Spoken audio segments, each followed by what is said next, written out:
Welcome back to the deep dive. So, a lot of you have asked us to clear the fog on, well, one of the most hotly contested debates in tech right now, the current console generation. We are 5 years past the launch of the established machines, and now we have this ambitious, genuine newcomer that's, threatening to disrupt the whole thing. So, today we are diving deep into the landscape dominated by the two veterans, the Xbox Series X and the PlayStation 5, both from 2020 and this massive curveball from Valve, the newly announced Steam machine, which is slated for early 2026. Yeah, this isn't just a tech comparison. It's a three-way strategic showdown. Exactly. And our sources give us some exceptional insight here. So our mission is really to cut through all the marketing noise, the TFLOPS wars, the PR cycles, and get to the core philosophy, the hardware realities, and the crucial ecosystem strengths of each device. This deep dive is your shortcut to being genuinely well-informed on where you should put your time and maybe more importantly, your money. Okay, let's unpack that. The core identity of these machines. If we're thinking of this as a strategic battle, what's the central goal for each one? What's the play? They're completely different plays now. Yeah. I mean, back in 2020, they seemed like two sides of the same coin. But 5 years on, their identities are just crystal clear. The Xbox Series X, or Microsoft's Play, is fundamentally a platform strategy. They talk about raw power, yes, but their core strategy is extensive backward compatibility and ecosystem integration. Right. They want you playing seamlessly on your PC, on the cloud, on the console. And Game Pass is the center of gravity for all of it, making the hardware almost incidental to the service. So Microsoft is selling a service, an environment, not just a box you stick under your TV. Precisely. They are selling convenience and really volume. PlayStation 5, on the other hand, is intensely focused on a curated sort of luxury console experience. It's defined by these powerful, narrative-driven, exclusive games and specialized innovative hardware, like their controller. If Xbox is the Netflix of gaming, this massive rotating library, then PlayStation is probably more like HBO. Prioritizing those big budget, must-see cinematic things you can only get there. That's it, exactly. And then you throw in the Steam machine, which it feels like the anarchist in this trio. It's the ultimate wild card for sure. It's positioned as a next-gen PC console hybrid. And its philosophy is pretty simple. Democratize PC gaming. Bring the entire Steam library, and we are talking tens of thousands of games, into the living room, but with console simplicity. Okay. It runs SteamOS, which is Linux-based, and it aims to offer this near PC-level flexibility. It's an open library play, and it directly undermines the whole closed-off nature of its competitors. This is where it gets really interesting for me, because for years, the whole performance debate just hinged on one number, TFLOPS. On paper, the Series X was the clear winner at launch. But why do we so often hear that most games run pretty much identically? Is TFLOPS just a marketing metric at this point? That's an excellent question, and you've really hit on the central point of this whole generation. The Series X does lead in raw GPU compute power. It's got roughly 12 TFLOPS compared to the PS5's, 10.28 TFLOPS? Right. But that raw number is becoming a weaker and weaker differentiator because of the PS5's counterpunch, its custom storage architecture. So while the Series X has a very solid SSD, give you about 2.4 gigs per second of raw I/O, the PS5's custom storage is radically faster. It's pushing around 5.5 gigs per second. Wow. Sony basically prioritized this custom-built architecture over squeezing every last teraflop out of the GPU. So why does that matter so much? I mean, is an extra 3 gigs a second of speed really worth that TFLOPS sacrifice? Oh, it fundamentally changes game design. Yeah. So the SSD speed isn't just about how quickly you get to the menu. It's not just load times. No. It's about how quickly the game can stream assets, textures, environmental data, character models directly to the GPU. This basically eliminates loading screens. And more importantly, it allows for world designs that were just. They were impossible before.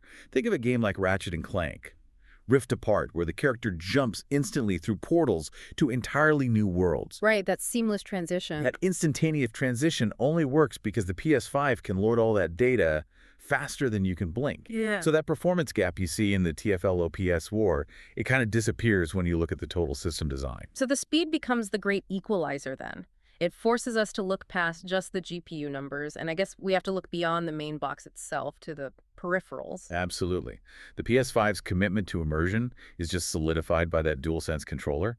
Reviewers consistently highlight its haptic feedback and the adaptive triggers. Yeah, people love that thing.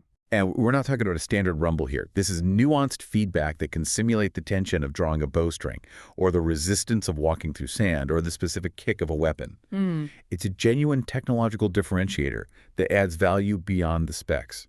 It creates an emotional connection.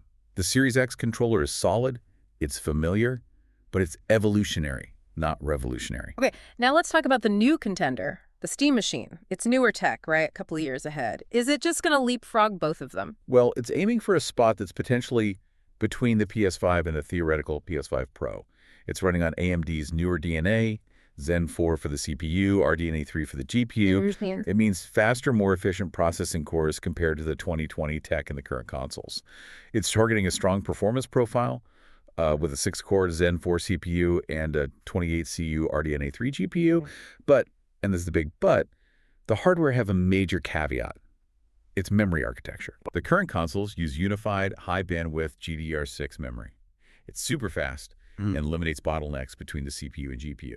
The Steam Machine uses this unusual split architecture, 16 gigs of standard DDR5 RAM, and then 8 gigs of GDDR6 VRAM. So what's the risk there? The risk is latency. How well that two-tiered system handles moving massive amounts of data back and forth for demanding AAA games.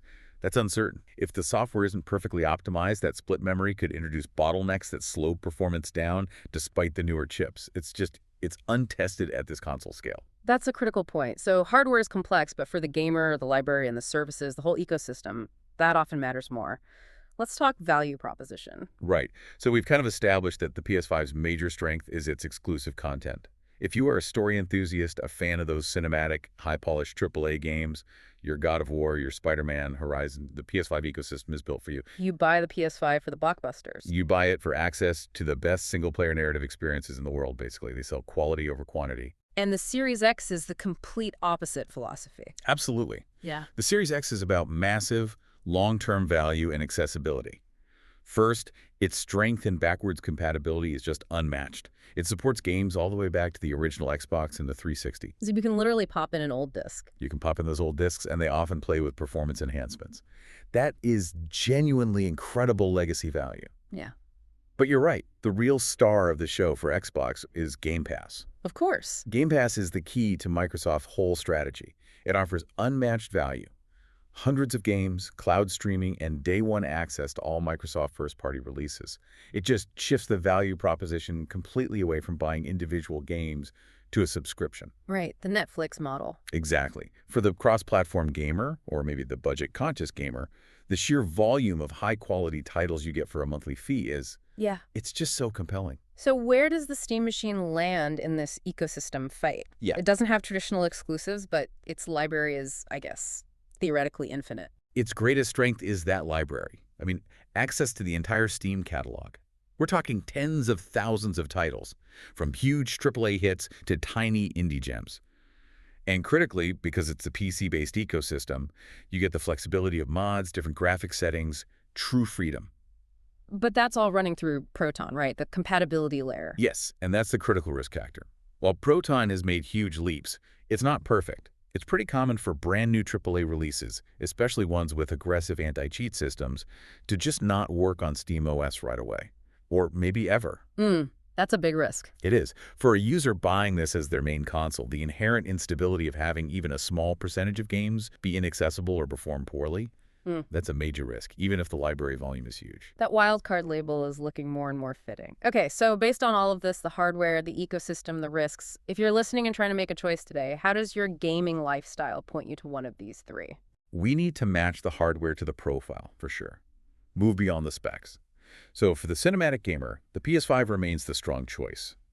If you value those specific, high-production narrative exclusives, you're willing to pay for individual games, and you appreciate the immersive innovation of the DualSense controller, Sony is delivering the experience you crave. This is the gamer who buys maybe 3 or 4 huge games a year and really focuses on quality. Exactly. Then you have the value and cross-platform gamer. That points directly to the Series X. It's compelling if you have a big legacy library you want to keep using, or if you mostly game on PC but want a dedicated living room box.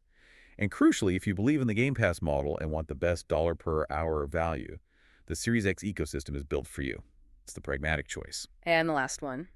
Finally, for the patient, PC-focused gamer, the tinkerer, the person who doesn't mind managing drivers or doing a little troubleshooting, the Steam Machine is very interesting. If you already game heavily on Steam and want that flexible living room PC setup, this offers maximum choice. But we still have to emphasize the caution for that 2026 contender, especially with the likely cost. Absolutely. It is a crucial wait-and-see proposition until we get real-world benchmarks and, most importantly, confirmed pricing. Projections suggest a higher entry price, probably the $600 to $900 range. That's a lot more than the others. It's well above the standard Series X and PS5. Yeah. You're paying a premium for that flexibility and choice, but you're also inheriting the risk of Proton compatibility and that unusual memory architecture. The certainty you get with the established veterans is a massive advantage right now. So what does this all mean for the future of gaming? It really sounds like the clean lines that used to define a console generation, that, 7-year lockdown rhythm, are starting to just disintegrate. They are definitely blurring. I mean, if we connect this to the bigger picture, the entry of the Steam Machine confirms that the boundary between console versus PC is. It's essentially irrelevant now. We're seeing hardware that feels like a console but offers PC-style flexibility. And that forces the established players to innovate beyond just raw power. It does. And furthermore, the strategic focus has shifted entirely. Value is undeniably moving away from only hardware specs toward the strength of the ecosystem and the services. Game Pass and the sheer volume of the Steam library are proving that access and convenience can often trump a marginal difference in frame rate. And that idea of preserving your library, of not forcing a generational reset every few years. That is becoming paramount. Gamers are keeping their games longer, and the investment they make in digital libraries demands longevity. This is why preserving those libraries through excellent backwards compatibility will only grow in importance. And that's an area where the Series X currently holds a pretty significant philosophical and technical lead. Okay, a final provocative thought then for you to mull over. If services and compatibility truly become the key drivers, and performance is for the vast majority of games nearly identical across the Series X and PS5, does the sheer volume and operational flexibility of the Steam library, even with its uncertainties and its higher price tag, represent the true long-term threat to the traditional locked-on console business model?